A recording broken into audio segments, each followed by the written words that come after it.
In case you've been living under a rock, full body workouts are all the hype right now. And in an industry full of gimmicky marketing hype, fad diets and workout plans, and a bunch of dishonest people trying to make money off of you and me, sign me up.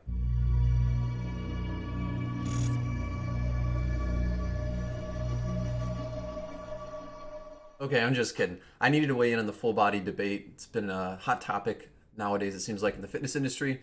So I'm going to try to compile my thoughts in this video, go over some studies, and give you some of my personal experience and some practical takeaways. So first of all, we have to say, what does the evidence say when it comes to full body training?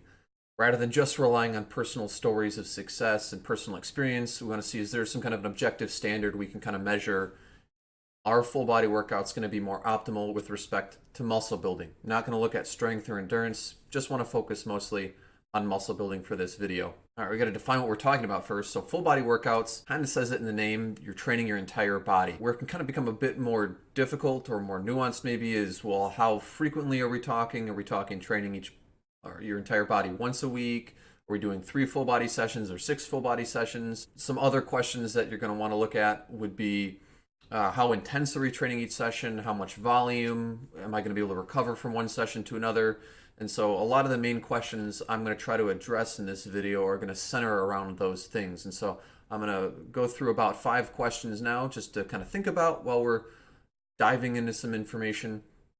And then I'm going to come back to those questions and try my best to answer them. So the first question, can I do full body workouts frequently enough to optimize muscle building? Second question, can I achieve enough intensity training full body? Third question, can I achieve enough volume training full body? And what I mean by volume is basically number of sets times by reps times by weight. So if you do bench press, 3 sets of 10 reps with 100 pounds, it's 3,000 pounds of volume. Question number 4, can I adequately recover training full body? It's a huge part when it comes to muscle growth is not just that you're training your muscles, but that you're giving them enough time to rest and recover, and also so that way you can keep training hard to cause them to grow. Then the last question is, just given all of these different questions I've asked, can you train full body and can it be optimal for muscle growth? The answer to those questions that I've raised, I think, depends on some other factors too. Your personal preference, your level of training experience, your genetics, where you're at with your gaining or fat loss phase. Some of those things will make an impact as to what type of a training routine you can follow. Same thing with your schedule. Okay, again, so keeping those factors in the back of your mind. Now we're going to actually look at some studies, some hard evidence. Okay, so the first study we're going to look at is a systematic review or meta-analysis, which is basically a study of studies. And this one was published in November of 2016, and the title is Effects of Resistance Training Frequency on Measures of Muscle Hypertrophy, a systematic review and meta-analysis. So they were looking at training or studies that had different training frequencies and ultimately the impact of muscle growth. And in conclusion, the authors say, when comparing studies that investigated training muscles between 1 to 3 times per week on a volume equated basis, the current body of evidence indicates that training frequencies of twice a week promote superior hypertrophic outcomes to once a week. It can therefore be inferred that the major muscle group should be trained at least twice a week to maximize muscle growth. Whether training a muscle group 3 times per week is superior to twice a week remains to be determined. It is important to note that based on a good body of evidence, hitting each muscle at least twice a week seems to be superior to once a week. It makes sense logically. If you go to the gym and you train chest on Monday, by the time next Monday rolls around, you've already fully recovered and probably spent a lot of time just kind of wasting when you could have potentially been training and stimulating the muscle to grow even more. Since this study has been published, there are other studies that have come out and have illuminated some more information with respect to the last sentence there. Now, answering the question, would potentially 3 days a week or more be better for muscle growth? There's a more recent meta-analysis that came out in June of 2019 titled, How Many Times Per Week Should a Muscle Be Trained to Maximize Muscle Hypertrophy? A systematic review and meta-analysis of studies examining the effects of resistance training frequency. So this is going to look specifically at, is more times a week better? How many times a week is optimal? The authors looked at 25 different studies to compile for their sample for analysis, and the results showed no significant difference between higher and lower frequencies when volume was equated.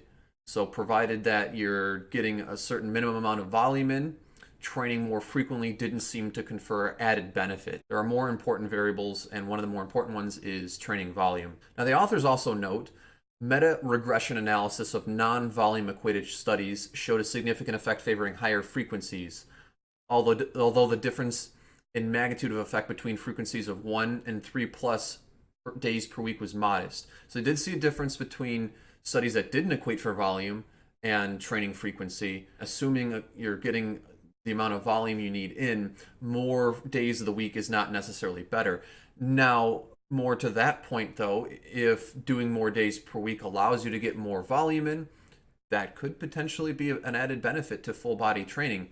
However, we still have to keep in mind those questions I raised at the beginning of the video. Will I be able to recover fully? Will I get adequate recovery by training full body? Can I get enough intensity? There's some other variables there too that you have to keep in mind. I'm going to go ahead and read their conclusion out. In conclusion, there's strong evidence that resistance training frequency does not significantly or meaningfully impact muscle hypertrophy when volume is equated. Thus, for a given training volume, individuals can choose a weekly frequency per muscle group based on personal preference. Summary, as long as you're getting enough volume in, the added frequency doesn't seem to be more beneficial. And I think it is important to note that, like, if you hate training full body and you think that you're going to get more volume in doing full body, and so you're skipping sessions or not going at it as hard, or it's just not as interesting to you, personal preference is a huge factor, essentially, and your schedule and what you can stick to. Can't stick to the plan, can't get the gains. So kind of along that trend, I want to look at one specific study to go in a little bit more detail to kind of show some different variables and things to think about. There's a study published in August of 2019, and it's titled Similar Muscular Adaptations in Resistance Training Performed 2 versus 3 days per week. The name kind of gives it away, but essentially they had 36 different people. They were randomly assigned to a split training group or a full body training group, and it was done evenly. Ultimately, only 28 people finished the study. 4 people dropped out in each group. By the end of the study, it didn't have anything to do with training. It was just personal stuff that they said. And so the split training group trained 4 days a week, full body group 3 days a week. Full body group, more time per session. Split training group, less time per session, but more frequently. Or more days per week, I should say. They looked at measuring strength on the bench press and the squat before and after the study was conducted. They also took measurements of muscle sizes. You know how they do in the studies. For the quads, the biceps, and the triceps. They also equated for total training volume. So that's something important to note in this study. Again, kind of if we think back to that meta-analysis, diets were equated here. They also, by the way, used MyFitnessPal to track calories. There was no significant differences in their diet. But when we get to the results, there was a significant increase in strength for both groups, both before and after. There was no significant difference between groups. Now, more to our area of interest for muscle growth, there was a significant difference in the triceps and in the quads, but not in the biceps for both groups. There was no significant difference between the groups either for any of these areas of their physique. So I think this kind of goes to support that previous meta-analysis in that, well, it doesn't seem like as long as you're getting enough volume in, more frequently is better. It doesn't seem like it's necessarily inferior either. To wrap up this study, the authors conclude by saying a training frequency of 2 versus 3 days per week produces similar increases in muscular adaptations in trained men over a 10-week training period. Nonetheless, the effect sizes favored split for all hypertrophy measures, indicating a potential benefit for training 2 versus 3 days a week when the goal is to maximize muscle mass. So some interesting things to take away as well from the study is if, for example, you're on a schedule where you can only train 3 times a week, you could do full body and probably get just about as good of benefit as the split or more frequently and dividing up your body parts. But you have to note that the volume does seem to matter the most. And so as a result of that, each session for those full body training groups, or for that full body training group, was longer relative to the split group. So I think now that we've looked at a few different studies and some hard evidence here, we can look to drawing some conclusions and answering some of those questions I'd raised at the beginning. So number 1, our question was, can I do full body workouts frequently enough to optimize muscle building? It seems like the answer to that is yes. It does seem like the frequency that's optimal is probably about twice a week, but provided you're getting enough volume in, that seems to be a more important factor than just frequency by itself. And so more is not always better. I think that's where some of the issue I have with a lot of the full body training hype is that sometimes people are advocating for 6 times a week and thinking that that's somehow superior to twice a week or something, and that doesn't seem to be the case, and the evidence doesn't seem to support that. And in my personal experience, just by training more often doesn't necessarily mean that you're going to get better results. I think there's limitations to things. The second question, can I achieve enough intensity doing full body training? I think the answer to this is probably, but it kind of depends on what you're doing, both in terms of how many days a week and in a given session. If you have a very frequent training program where you're going 6 days a week, good luck training super intense every single time. Good luck going hard every single time. You're going to be too spent, too burnt out, and that's going to also piggyback into the recovery aspect of things. If you're not fully recovering or recovering sufficiently enough to be able to keep training hard, your intensity is going to fall off. You're a human. You're not a machine, you're not a robot. You can't keep pushing it 7 days of the week. In a given session, though, I think it's also important to note you're training your entire body. So if you're starting off with squats, the rest of your workout's going to be kind of rough. You still have to train your back, you still got to train your chest, your shoulders, your arms, and so on and so forth. So those more difficult compound movements are going to take a lot out of you. And if you train your squats at the end of the workout, you're going to already be pretty fried by the time you get to squats, and squats are going to require a lot of energy. So I think it could make sense if you're looking at how to schedule your training, your exercises, structure probably the more complex, challenging exercises at the beginning of your workout so you can hit them when you're fresh. Don't do squats every single session. You have to remember that you're doing full body, so you do need to train your entire body in a session. Otherwise, it's not full body. Maybe you squat 2 times a week, and then you do some different leg exercises, maybe some leg press or things like that that aren't necessarily as taxing on your total body. Now, the third question, can I achieve enough volume training full body? I think this is where full body can possibly shine. It seems like, yeah, you can, and that seems to be supported by the evidence. You're training biceps and you're trying to do 10 sets of biceps a week, and you're hitting biceps 3 or 4 days a week.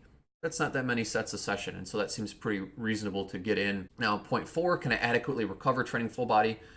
This one also depends on your frequency and intensity. If you're training 6 days a week as intensely as you can, probably not. If you're training 3 days a week with enough rest in between those sessions and maybe staggering them throughout the week, probably.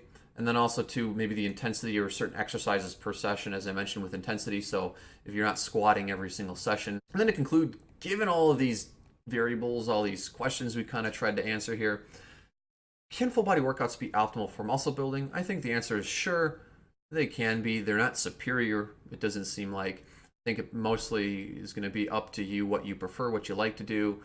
Based on my personal experience with doing some full body workouts from time to time, and doing other different training programs, I'm not a huge fan of training full body. I think the idea that you're going to try to train your entire muscle or your entire body in one session with intensity is just not going to be practical for most people. I like to zero in and focus on some muscles in more detail. I think it's better for bringing up weak points. I think it's better for working to do enough volume for those specific muscles and hitting them and fully exhausting them, rather than I'm just going to do a little bit and do a little bit more often. That doesn't seem as effective.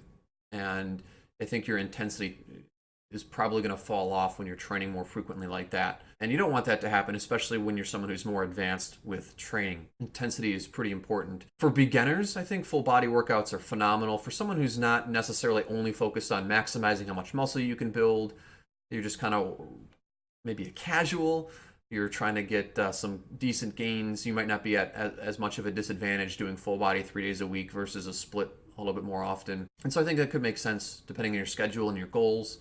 Some people might enjoy full body training, so you don't have to feel like if you like full body that you're somehow missing out doing something wrong or it's suboptimal. I think the main points to take away would be try to hit each muscle at least twice a week. Try to get some minimum amount of volume in, and remember that volume is pretty relative, so whatever you're used to, over time you want to start to scale up and do a bit more of.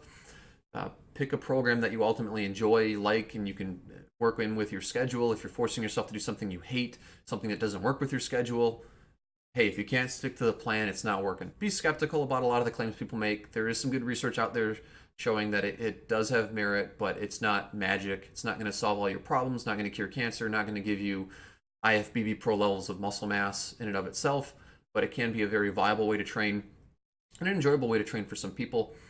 If you're looking for magic secrets and things like that, you're probably going to get deceived a lot in the fitness industry. So be a little skeptical about claims people make.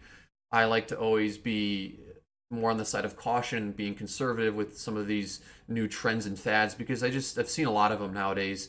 over my years of training, and it's really easy to get caught up with this or that thing. And did you see what result this person got doing that, or how this person feels, or some evidence might support this diet? And it's good to be open to the evidence and be looking for ways to improve yourself, but don't be so open-minded your brain falls out, and don't just buy into new trends. I think there's also some benefit potentially with experimenting and seeing what you like personally. That said, let me know what your thoughts are. If you train full body and like it or don't like it, if you think that anything I've said is incorrect and you disagree or want to give your own take on it, feel free to do that in the comments down below.